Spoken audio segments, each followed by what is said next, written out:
Everyone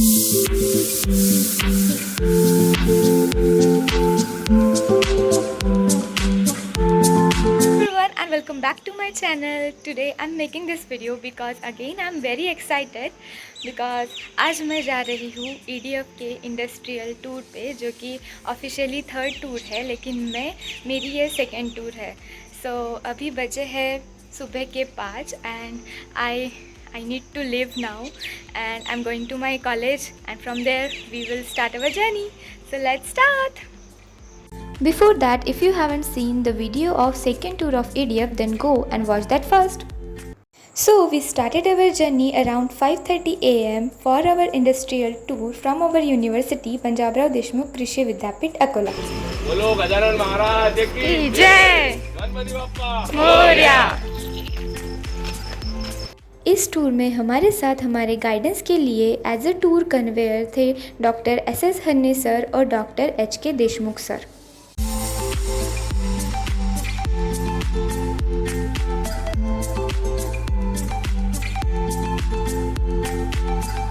This time some new students also joined the tour and total 45 students were present for the third industrial tour of EDF.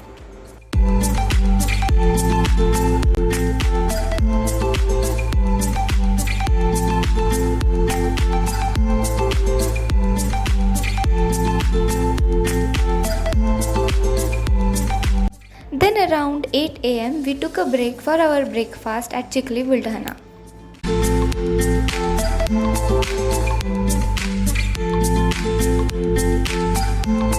तो guys हमारा नाश्ता हो गया है और ये दोनों सबका नाश्ता हो गया है। यहाँ पे यू कैन सी, यहाँ पे सबका नाश्ता ऑलमोस्ट हो गया है। सिर्फ ये दोनों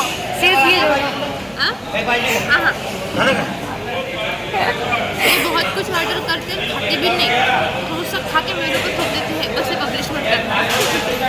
तो ये पोहा भी इन्होंने झूठा रख दिया और ये डोसा भी खा नहीं रहे अच्छे से।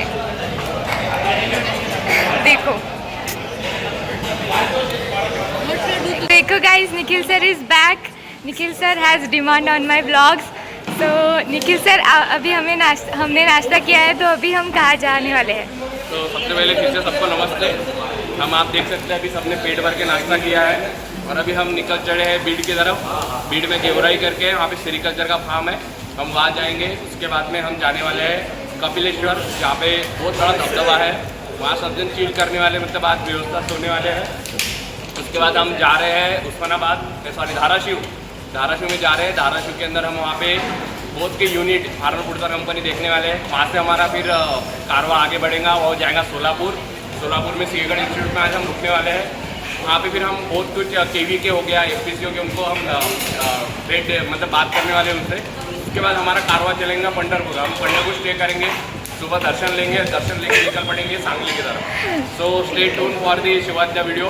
Thank you sir. Going to be fun. Thank you.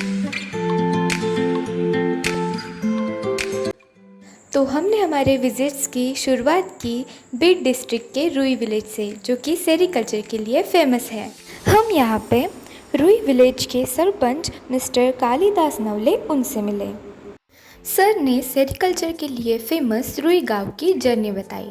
Sir ने बताया कि पहले रुई विलेज को घमालोका गांव कहते थे, क्योंकि यहाँ पानी की कमी थी, इसलिए एग्रीकल्चर सक्सेसफुल नहीं था। लेकिन जब से सेरिकल्चर गांव में स्टार्ट हुआ, तब से रुई विलेज की पहचान विलेज ऑफ सिल्क हब करके होने लगी। सर ने बताया कि इनिशियली 56 फार्मर्स को कन्विंस करके उन्होंने मनरेगा और पोखरा के सपोर्ट से रुई विलेज में सक्सेसफुल सेरिकल्चर की शुरुआत की। और सर ने बताया कि 30,000 पर एकड़ इतना इन्वेस्टमेंट सेरिकल्चर के लिए लगता है और 60 to 70,000 पर क्विंटल इतने रेट्स मार्केट में मिलते हैं और अराउंड 10 to 12 लाख तक का इनकम 4 एकड़ से मिलता है। फिर सर ने सेरिकल्चर शेड दिखाया, जहाँ पे सेरिकल्चर किया जाता है। सेरिकल्चर का शेड कैसे बनाते हैं, उसके रिक्वायरमेंट्स क्या है और उसका मेंटेनेंस और मैनेजमेंट कैसे किया जाता है, इस सब की जानकारी सर ने हमें दी। और साथ ही हमने मलबेरी का कल्टीवेशन भी देखा, जिसके लीव्स सेरीकल्चर में सिल्क वॉर्म के फीडिंग के लिए यूज़ होते हैं। मलबेरी का कल्टीवेशन कैसे होता है, इसका मैनेजमेंट कैसे होता है, ये सब हमने जाना। मलबेरी कल्टीवेशन के लिए wide range of soil use की जाती है और इसका प्रोपगेशन हार्डवुड कटिंग से किया जाता है और एक बार कल्टीवेशन करने के बाद 15 ईयर्स तक मलबेरी प्लांट से यील्ड आती है। मलबेरी कल्टीवेशन के लिए कम पानी की ज़रूरत होती है, लेकिन इनिशियली ज़्यादा पानी की रिक्वायरमेंट होती है।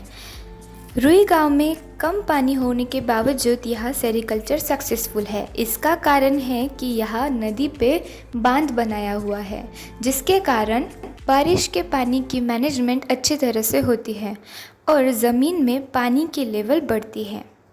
तो सर ने हमें वो बांध भी दिखाया और उसके बारे में जानकारी भी दी कि कैसे वो बारिश का पाणी रोककर ज़मीन की पाणी की मात्रा बढ़ाता है। 1 लिटर जे पाणी पडलं की माझं वाहून जायचं ते पूर्ण स्टॉप आहे। म्हणजे पडलेला पावसाचा प्रत्येक थेंब थांबवण्याचं काम आम्ही केलं। जे बेनिफिट असं मिळाले, जी आता ही विहीर पाहिली तुम्ही, तर हिला उन्हाळ्यामध्ये काहीच नव्हतं पाणी कसलंच, जिच्यात आता जवळजवळ 10-12 फूट पाणी आलं, ते बी 4 दिवसात आलंय, हे 4-5 दिवसात। आणि माझे रिचार्ज शॉप कंप्लीट झाले की तुम्हाला सांगतो पुढच्या वर्षी माझं 12 बाग आहे, ही बँकच सेविंग जे पाणी करणार ह्या बँकेत त्याच्यावरती 12 बाग आहे। पाणी इकडे माझ्याकडे आता लंबट पाणी वाढ किती फूट वाढे तरी आता 12 फूट 10-12 फूट यंदा उपसत नाही पाणी हा, यंदा नाही. हे सगळे सर परिणाम आमच्या नदी खोलीकरण बंधाऱ्याचे जे बोरवेल घेतलेले होते आणि घेऊन 5-5 वर्ष झाले थेंबही नव्हता, ते मग आबानी उदाहरण बापू सांगितलं तसं, त्याला 4 दिवसात ह्या 4 दिवसापूर्वी इतकं पाणी आलं की पाणीच उपसाल। आमच्या बोरचं उदाहरण आहे भाऊ, घरच्या बोरचं आम्हाला 500 लिटर पाणी निघत होतं हे बंधारे भरल्यापासून। आज आमचा बोर कमीत कमी समजा 2-3 घंटे कंटिन्यू जरी लावला तरी चलो एकाच पावसात तुम्ही किती केलेली आहे? 10 फूट 10-12 आहे, म्हणजे खालची नदीची 10-12 आहे, हे वरचं वळण पुन्हा 5-7।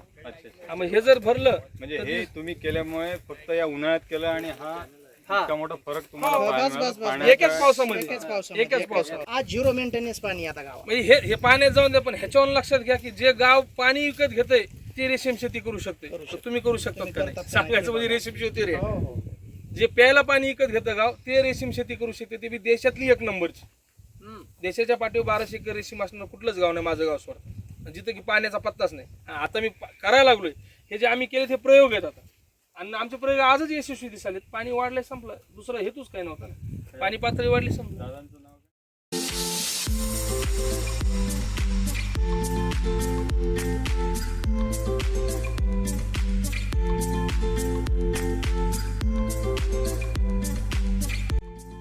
इसके बाद हमारी नेक्स्ट विज़िट थी राहेरी गांव में, जहां के सरपंच है गोपीनाथ जी फड़के।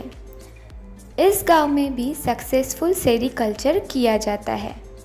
यहाँ हमें सेरीकल्चर की बहुत डिटेल में इंफॉर्मेशन मिली। Here we get to see second star larvae of silkworm। सबसे पहले सेरीकल्चर एक ऐसा साइंस होता है जिसमें सिल्कवर्म से सिल्क प्रिपेयर किया जाता है, और सिल्कवर्म के लाइफ साइकिल में सबसे पहले एग होते हैं और एग हैच होके फिर लार्वा बाहर आती है, और ये लार्वा मलबेरी के लीव्स पे फीडिंग करके ग्रो होती है और फिर प्यूपेशन में जाती है और अपने शरीर के ऊपर एक ककून यानी कि एक कोश बनाती है, जिससे हम सिल्क एक्सट्रैक्ट करते हैं। तो इन सिल्कवर्म के लार्वास का फीडिंग कैसे होता है, इनका मैनेजमेंट कैसे होता है, इनका डिसीज़ और पेस्ट मैनेजमेंट कैसे किया जाता है, इनके लिए शेड का मैनेजमेंट, शेड की रिक्वायरमेंट्स क्या है, ये सब की जानकारी हमें यहाँ विज़िट दे के पता चली। सेरीकल्चर के रेयरिंग हाउस में नेचुरल वेंटिलेशन का प्रोविज़न होना चाहिए। यहाँ टेम्परेचर मेंटेन करना बहुत इम्पॉर्टेंट होता है। जब टेम्परेचर बढ़ता है तब फॉगर्स की हेल्प से टेम्परेचर को कम किया जाता है, और जब टेम्परेचर कम होता है तब बल्ब के यूज से टेम्परेचर को बढ़ाया जाता है। और पिक्चर में जो ये नेट दिख रही है, ये ऊजी फ्लाई के कंट्रोल के लिए लगाई जाती है। ऊजी फ्लाई एक सिल्कवर्म का मेजर पेस्ट है, और सिल्कवर्म के अंदर इन्फेक्शन को प्रिवेंट करने के लिए यहाँ डिसइंफेक्शन 2% फॉर्मेलिन की हेल्प से किया जाता है। सिल्कवॉर्म के जो लार्वास है उन्हें 25 डेज़ के लिए ट्रे में लीव्स फीडिंग के लिए रखते हैं। After 25 days the cocoon is ready to sell in a market. और यहाँ पे जो मेन मार्केट है वो बेंगलोर का रामनगर का मार्केट है।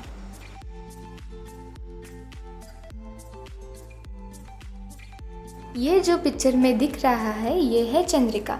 इसके ऊपर लार्वास को रख दिया जाता है, जिसके यूज़ से लार्वा एक अच्छे साइज़ का और अच्छे क्वालिटी का ककून बना सकती है। आफ्टर दिस विजिट्स इन रुई and Raheri village, we get a clarity about sericulture from production to marketing, how everything is done. So this is all about the first day of our third industrial tour of EDF. After this visit, we proceed further for the Kapildhara, जहाँ पे हमारा stay था. So if you find this video informative, then please like, share and subscribe and stay tuned for next part. Thanks for watching.